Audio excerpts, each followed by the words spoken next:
네, 시청자 여러분 반갑습니다. 뉴스 더 개벽입니다. 세계 곳곳에서 발생한 개벽 소식 전해드리겠습니다.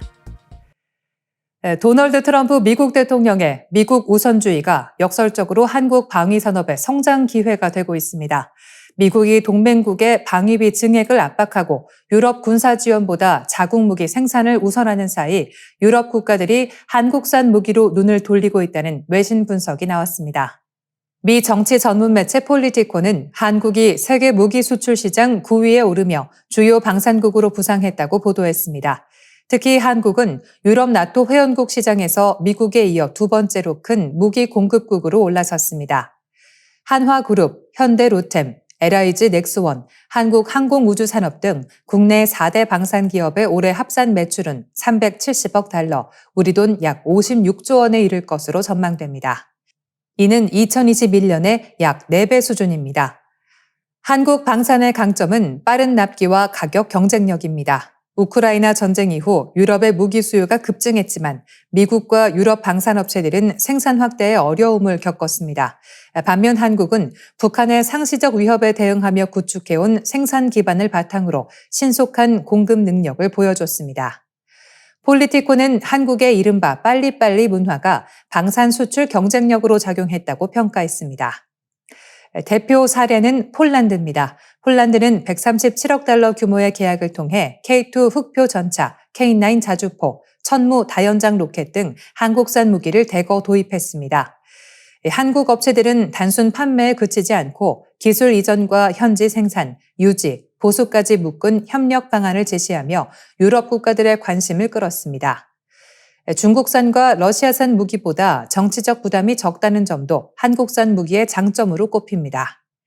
다만 일본의 추격은 새로운 변수로 떠오르고 있습니다. 일본은 방위 장비 수출 규칙을 완화하고 필리핀, 호주, 인도네시아, 뉴질랜드 등과 함정 레이더 수출 논의를 확대하고 있습니다.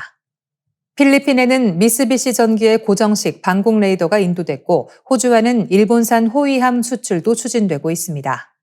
아직 일본은 한국처럼 대규모 수출 실적과 빠른 납기 체계를 갖추지는 못했습니다. 그러나 함정과 레이더를 중심으로 시장에 본격 진입할 경우 K방산과의 경쟁은 더욱 치열해질 전망입니다. 미국이 비운 안보 시장의 공백을 한국이 빠르게 메우는 가운데 K방산은 이제 유럽을 넘어 세계 방산 질서의 핵심 변수로 떠오르고 있습니다. 알바니아에서 분홍색 플라밍고를 상징으로 내세운 대규모 시위가 확산하고 있습니다. 발단은 도널드 트럼프 미국 대통령의 맞사위인 제러드 쿠슈너가 추진하는 호화 리조트 개발 사업입니다. 쿠슈너 측은 알바니아 남부 해안가에 약 14억 유로, 우리 돈 2조 5천억 원 규모의 대형 리조트를 짓는 사업을 추진하고 있습니다. 하지만 지역 주민과 환경단체들은 외국 자본에 국가의 자연과 해안이 넘어가고 있다며 강하게 반발하고 있습니다. 논란의 핵심은 개발 예정지가 플라밍고와 바다거북, 물개 서식지와 가깝다는 점입니다. 에디 라마 알바니아 총리는 외국인 투자 유치를 명분으로 플라밍고 보호구역 내 건축을 제한하던 관련 법을 개정했습니다.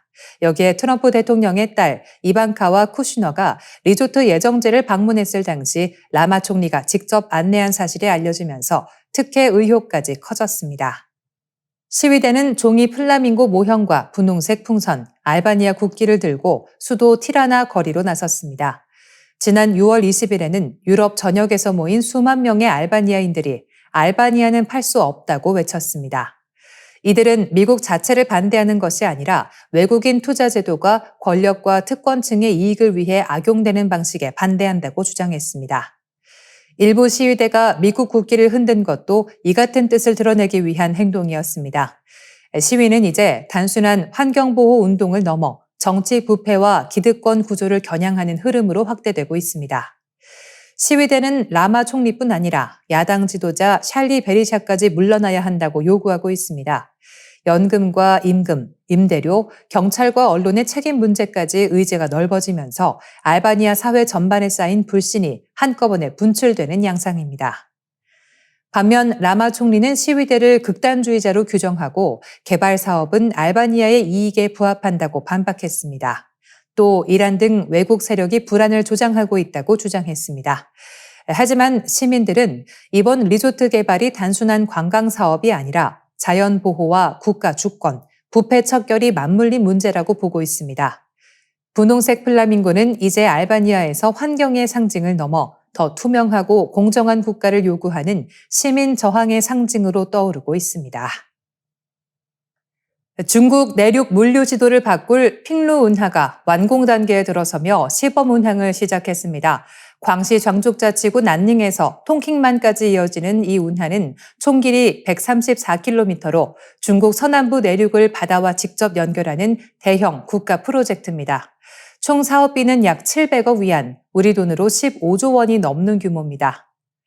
핑루 운하는 광시 난닝시 헝저우에서 출발해 친저우를 거쳐 북부만으로 이어집니다. 개통 이후 광시 서부 지역의 화물은 기존처럼 광둥성 광저우항을 거치지 않고 시강수계와 핑루 운하를 통해 곧바로 바다로 나갈 수 있습니다. 이로써 항로는 약 560km 줄어들고 홍콩항과 선전항에 집중된 물류 부담도 일부 분산될 전망입니다. 핵심 난제는 높은 고도차였습니다. 핑루 운하 구간은 수위차가 최대 65m에 달해 이를 극복하기 위해 마다오, 치스, 칭옌 등 3개 대형 관문이 설치됐습니다. 관문은 길이 300m, 폭 34m, 깊이 8m 규모로 5,000톤급 선박 운항을 가능하게 합니다. 전체 구간에는 104개의 교량이 있으며 이 가운데 27개 교량은 신설 또는 개보수됐습니다. 중국이 이 운하에 주목하는 이유는 단순한 지역 개발을 넘어섭니다. 핑루 운하는 육상, 해상, 항공 물류를 결합하는 이른바 입체 물류망의 핵심 축입니다.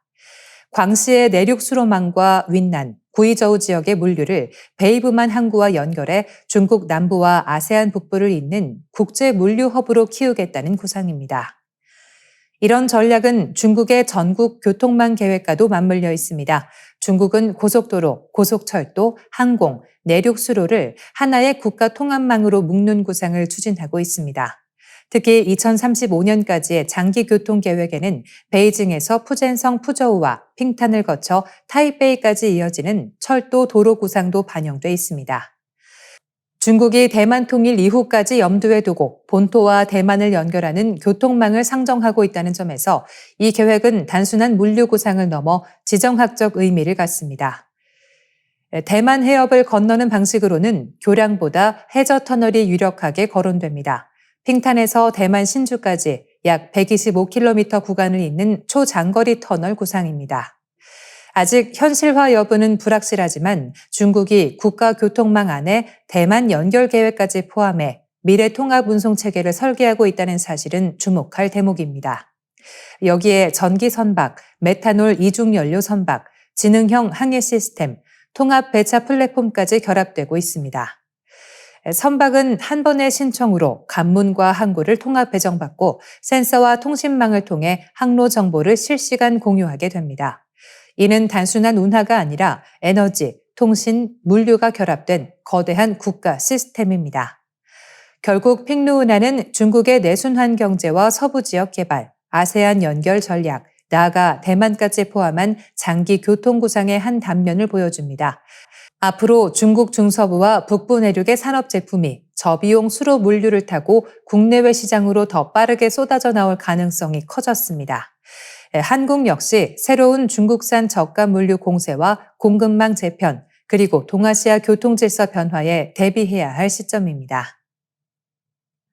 미국 시사주간지 뉴스위크가 발표한 2016 아시아 태평양 최고 병원 임상 분야별 순위에서 한국 대형 병원들이 주요 임상 분야 1위를 휩쓸며 아시아 의료의 중심으로 떠올랐습니다.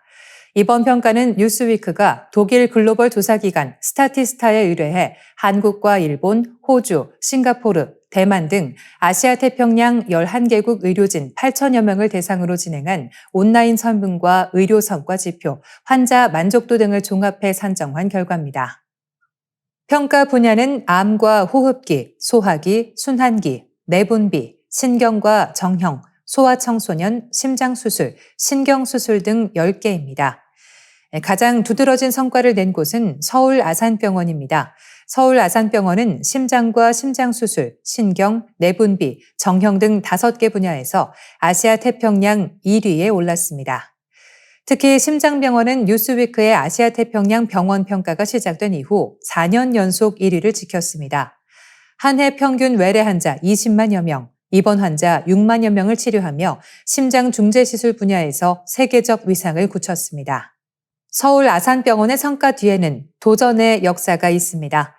1990년대 박승정 교수가 심장혈관의 가장 중요한 입구인 좌주간부에 스텐트 시술을 도입하려 했을 때 세계 학계는 강하게 반발했습니다. 그러나 박 교수 팀은 안정성과 효과를 입증했고 세계적 의학학술지 NEJM에 국내 의학자로는 처음으로 여러 편의 논문을 게재하며 한국 의료의 수준을 세계에 각인시켰습니다. 삼성 서울병원은 암, 호흡기, 소화기 분야에서 1위를 차지했습니다. 특히 암병원은 전체 암 환자 5년 생존율 75.4%를 기록하며 세계 최고 수준의 암 치료기관으로 평가받았습니다.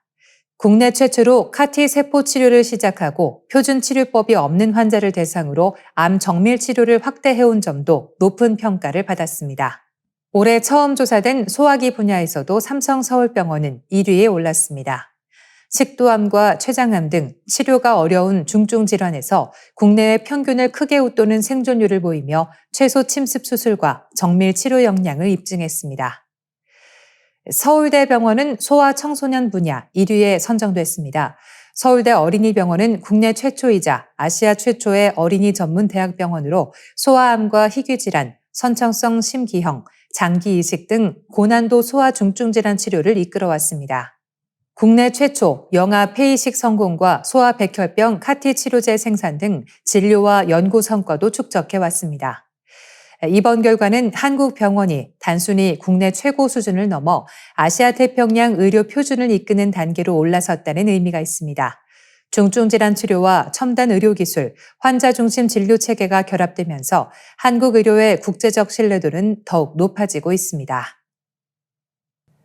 뉴스 더 개벽 여기서 인사드리겠습니다. 내일 이 시간 다시 찾아뵙겠습니다.